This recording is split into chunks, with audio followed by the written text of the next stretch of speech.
In previous videos, I have spoken about the 3DS, and I just briefly touched on the modded aspects of it, but today, well, it's time to talk about what you can do with your modded 3DS. Not that kind of mod. First, let's get the elephant out of the room.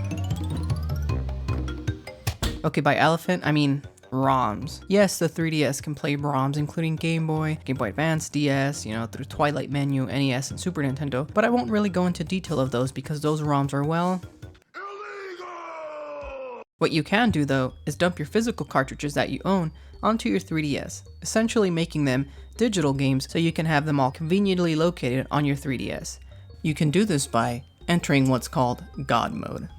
You enter God Mode by holding Start when powering on your modded 3DS.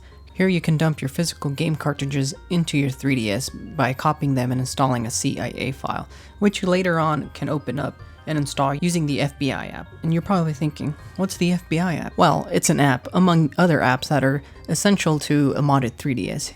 And now I'll go over the list of apps that are the essential apps or apps that I have on my 3DS. The Homebrew app is probably the most important app.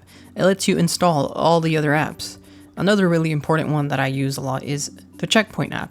This one is really handy. Here you can back up your saves from games and also recover saves and put them back into your games. It's really convenient when you create digital copies of your games on your 3DS. You can then import your saves and pick up where you left off. Pro tip: if you don't see your games, hold the B button to refresh the list. Okay, so as far as actually modding, I'll have some videos in the description on the process, but it's basically just copying files onto SD card, naming things accordingly, and a few steps here and whatnot. You can check those out for yourself. Another app I use on my 3DS is called Anemone. It's a theme manager. You can download custom themes onto your 3DS, and there are some really creative themes on there. Nintendo did offer themes on the eShop. That's how I got this Metal Gear Solid one on my old 3DS. But now that the eShop is closed, there's still a way to get those themes on your system. I've downloaded a few of them, like this Luigi's Mansion one, or another Metal Gear Solid themed one. You can find all sorts of themes on here, and I currently have one on Avenged Sevenfold on my new 3DS. So there's probably a theme for everyone. Probably plus SNES 9X and all these small emulators for the DS, Super Nintendo, etc. eShop is basically the eShop. What was that? Repeat that? Probably plus SNES 9X and all these small emulators for the DS, Super Nintendo, etc. eShop is basically the eShop. Okay, you got that last part? Anyways, there's an app called PKSM, which is essentially Pokebank, and it lets you back up your Pokemon, among other stuff. I haven't used this app, and I don't know what its legality or whatnot is, so I'm not really going to use it, but, just saying. For me, the important features for modding your 3DS is the ability to back up saves from your games and dumping your physical games to have them all in one place. And there's one more app I really like, and this one's called Boot NTR, which lets you use a program called SnickerStream to stream your 3DS to your computer, which then you can use to record 3DS gameplay. First, you're gonna need a Snickers, and then, just kidding. All you're gonna need is your 3DS, a computer, and a Wi-Fi. You connect the 3DS through your Wi-Fi, and the stream is pretty good. Most games I've tried run smooth through the SnickerStream, and the program displays the FPS in the corner.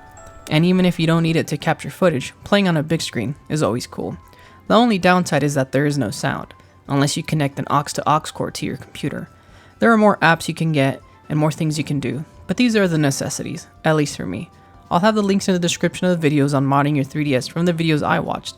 I'm not affiliated with these channels, okay? They don't know I exist. Wow, we're doing this again? The most important thing to consider is just to play games. After all, that's the main reason to own a 3DS. A modded 3DS just gives you some extra features. Plus, you can always brag at a party. I have a modded 3DS! Get the out!